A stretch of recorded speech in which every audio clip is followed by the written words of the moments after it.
Ova. Endi şu temadan sonra yüze çıkıyor. Murat Kurbanov. Hani şu pullar? Kime gitti? Kim bilen idiniz? Ova gelen pul ucipsizce. Ova yine bir zat dip hatta 10 kuruş.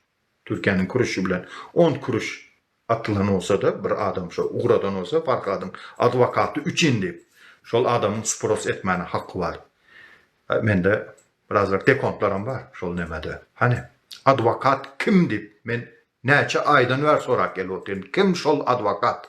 Adı familiyası hatta men bir yumur görünüşünde şol advokata heykel koymalı, statuya koymalı. Ne için diyende Farhat çıkandan sonra yolun devam eder mi? Hova devam eder. Hatta söğüven bilir mi? Hatta söğüven bilir. Diymeni başaran advokatı men görmek isteyin. Tanımak isteyin. Kim şol advokat? Hatta aytene heykel koymalı. Şoňa alzada dabro verip bilen olsa, ruhsat verip bilen olsa.